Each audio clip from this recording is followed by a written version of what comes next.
안녕하세요. 이은호 원장입니다. 세월의 흐름에 따라 얼굴의 노화의 변화 중에 가장 먼저 눈에 띄는 변화는 눈 주변의 변화인데요. 대표적인 증상이 상안검의 늘어진 피부입니다. 기존의 쌍꺼풀이 있든 없든 나이 들면서 눈매에는 다양한 변화들이 찾아오게 되는데요. 눈이 작아지고 라인이 덮이거나 속눈썹을 가리고 심하면 시야를 가리게 됩니다. 늘어진 피부를 절제하고 다시 쌍꺼풀 라인을 만드는 수술이 상안검 수술인 겁니다. 요즘은 노화로 인해 피부 탄력이 떨어진 상태에서 오시는 노년의 상안검 수술도 있지만 중년의 노화가 진행이 되기 전에 조금만 처져도 눈 성형을 하려는 분들이 많고 그러한 추세입니다. 그래서 오늘 이 시간에는 중년의 상안검 성형 수술에 대해 말씀드리고자 합니다. 상안검 성형 수술은 성형외과 교과서에서의 의미는 서양인들의 쌍꺼풀이 있는 눈에서 쌍꺼풀 라인 위에 피부의 노화로 인해서 늘어난 여분의 피부를 잘라주는 수술을 의미합니다. 그러나 우리 한국인 여성에서는 쌍꺼풀 라인이 없는 경우 평균 60% 정도이기 때문에 젊을 때 대부분은 쌍꺼풀 수술을 하지만 일부는 그냥 메이크업풀로 지내시다가 중년에 처음 상안검 수술을 하기 때문에 처진 피부도 해결을 해야 되지만 쌍꺼풀을 새로 만드는 수술을 처음 하게 됩니다. 그리고 쌍꺼풀 수술을 한 적이 있는 경우 상안검 수술 시에 라인의 불만족을 해결하기 위해 피부의 절제 및 쌍꺼풀 수술을 다시 하게 됩니다. 그리고 보통 쌍꺼풀 수술과 상안검 성형 수술의 목표가 다른데요. 쌍꺼풀 수술은 대체로 크고 이쁜 눈 그리고 라인은 자연스러운 인아웃 라인을 선호하고 수술의 목표라면 상안검 성형 수술은 단지 눈을 크게 하는 것보다는 인상이 세 보이지 않고 선한 인상과 소위 말하는 아줌마 쌍꺼풀이나 옴팡한 눈의 느낌이 아닌 세련된 라인을 만드는 것이 목표라고 할 수 있겠습니다.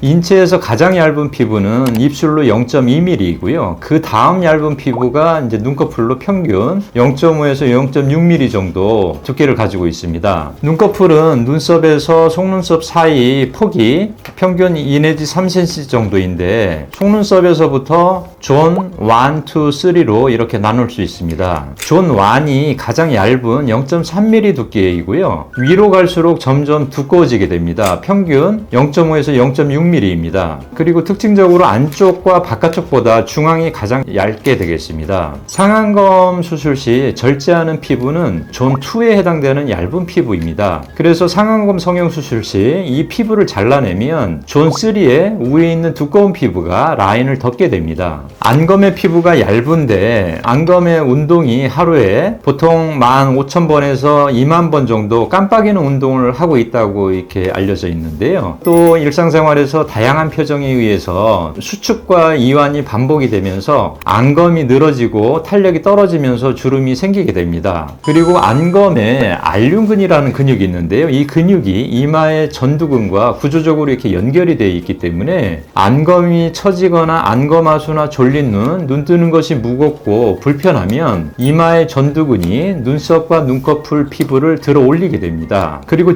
피하 지방이 이 안검에서는 대부분 얇고 특히 알륜근 아래에 루프 지방이라는 지방층이 이마 쪽으로 연결이 되어 있고요. 루프라는 그 근육화 지방에 대해서 잠깐 말씀을 드리면요. 눈썹 아래와 눈꺼풀 외측에 분포를 하게 되는데 주위 조직을 지지하고 보호하는 역할을 하게 됩니다. 그래서 루프가 선천적으로 두꺼운 분들이 있는데요. 이런 경우에는 눈두덩이가 굉장히 두껍게 보이는 분들이고요. 루프도 피부와 같이 존 3로 갈수록 두꺼워지게 됩니다. 근육화 지방층인 루프 지방이 노화로 인해서 변화가 일어나게 되는데요. 늘어나거나 처지면서 눈썹이 아래로 내려오고 눈 주위가 부어 보이게 되는 원인이 됩니다. 안검하수나 눈꺼풀 처짐에 노화 징후를 더 두드러지게 하는 그런 역할을 하기도 합니다. 눈이 많이 부어 보이거나 눈썹이 많이 내려온 경우에는 적절히 이것을 제거해 주는 것이 도움이 될 수 있습니다. 그리고 안검 거근이라고 하는 눈 뜨는 근육이 약화가 일어납니다. 그래서 안검 거근이 노화로 인해서 약해지면 안건 거근 건막의 노화로 인해서 늘어지게 됩니다. 그리고 안건 거근과 그 건막 사이에 연결 부위가 있는데요. 이것이 분리가 되면서 이탈하여서 안검하수로 진행이 되게 됩니다. 이것이 이제 노인성 안검하수인데요. 이것이 진행이 되면 눈이 작아지고 눈매가 변화하는 원인이 됩니다. 그리고 눈꺼풀 주위 안화지방의 그 재분배와 혹은 감소가 일어나게 됩니다. 안화지방이라고 하는 경우가 지방이 많은 경우에는 안쪽에 내측으로 지방이 이렇게 이동을 하면서 안쪽에가 이렇게 볼록해지는 이제 그런 현상이 나타나고요. 눈꼬리 쪽으로 이렇게 이제는 그 무게가 내려가면 눈꼬리가 일찍 처지게 되는 원인이 됩니다. 지방이 적은 눈의 경우에서는 이 지방이 안쪽에 뼈 안쪽으로 이렇게 당겨 들어가게 돼서 눈이 꺼진 눈을 갖고 계신 분들은 이제 노화가 진행이 되면서 눈이 더 꺼지게 이렇게 진행이 되게 됩니다. 상안검 수술 시 잘라내는 피부는 눈꺼풀의 피부 중에 존 2에 해당이 되는데요. 수술을 이제 끝마치고 나면 존 3에 해당되는 그 두꺼운 피부가 덮이게 됩니다. 존 3의 두꺼운 그 무의 피부와 아래쪽에 존 1의 얇은 피부가 이렇게 봉합이 되어 두께가 다르기 때문에 층이 있는 라인이 되게 됩니다. 그리고 중년에 상안검 성형 수술로 눈썹이 더 내려오게 되는데요. 그 이유는 피부를 잘라내서 눈썹이 내려오게 되고 또한 안검하수를 조금 교정을 함으로써 이마 근육이 이제 안 쓰게 되기 때문에 이완이 돼서 눈썹이 더 내려오게 되는 원인이 됩니다. 그리고 눈썹이 낮은 위치에 있을 때는 인상이 강해 보이게 됩니다. 그리고 눈꼬리에 까마귀발 주름이라고 이렇게 눈꼬리 주름이 있으신 분이나 눈꼬리 처짐이 있는 경우에는 상안검 피부를 잘라내도 꼬리 주름이나 피부에 여분이 남게 됩니다. 그리고 내측에서 라인 위쪽으로 접히는 그 주름이 잘 나타나게 됩니다. 그래서 물결 모양의 겹주름이 나타나고요. 안쪽에 3분의 1 지점에 위로 꺾이는 삼각눈이 이렇게 나타나기 쉽게 됩니다. 내측의 지방의 재배치로 안쪽으로 이렇게 지방이 처지게 되는데 흔히 경험하시는 눈 안쪽에 볼록해지는 증상이 나타나게 됩니다. 자연스러운 눈을 위해서 쌍꺼풀 라인을 의도적으로 작게 만들면 회복 기간도 짧고 초기부터 자연스럽지만 금방 처지게 됨으로써 그 쌍꺼풀의 지속 기간이 짧게 됩니다. 또 반대로 나중에 처지는 증상 때문에 더 높게 잡으면 자연스러워지기까지 회복 기간이 길어지게 되는 그런 그 딜레마가 있습니다. 그리고 특히 작은 눈을 가지고 계신 분 중에서 나이가 드시면서 처진 경우에 조금 어려운 점이 있습니다. 한몰형 눈이라고 해서 안화뼈 안쪽으로 이렇게 약간 이렇게 들어간 눈이 있습니다. 그런 경우에 꼬리가 이렇게 약간 기울기가 올라가서 눈꼬리 쪽이 올라가신 분들, 이런 경우에 상안검 성형 수술을 하게 되면 결과적으로 사나운 눈이 될 가능성이 아주 높습니다. 그리고 미간주름이 있으신 분들 중에서 내측의 그 눈썹을 잡아당기는 역할을 하는 근육이 추미근인데요. 이것이 이제는 기능이 강하신 분들은 상안검 성형 수술을 하고 나면 이 내측에 있는 그 미간주름이 더 이렇게 진해지거나 깊어지는 경우들이 있습니다. 이런 경우에도 수술하시고 나면 사나운 인상이 될 가능성이 높습니다.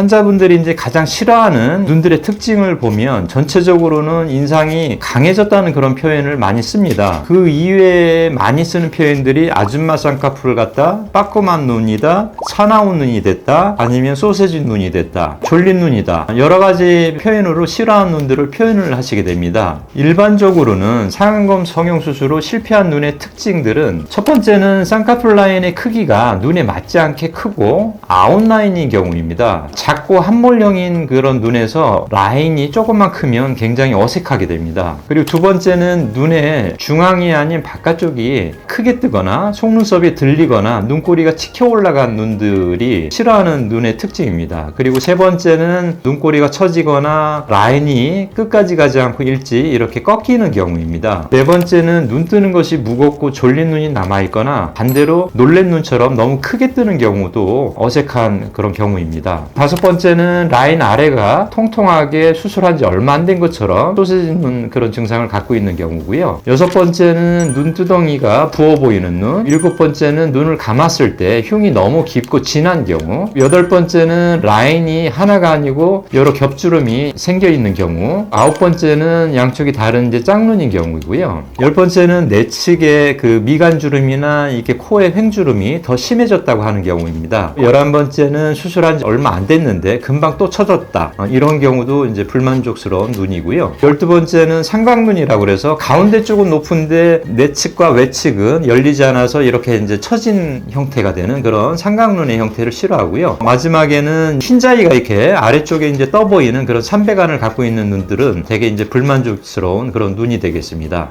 오늘은 상안검 성형수술이 쌍꺼풀 수술보다 왜 더 복잡하고 주의를 요하는지 해부학적인 특징과 노화에 따른 변화에 대해 말씀을 드리고요. 다음 시간에는요, 수술 전 체크하실 사항과 수술 시 고려해야 될 부분들을 말씀드리도록 하겠습니다. 감사합니다.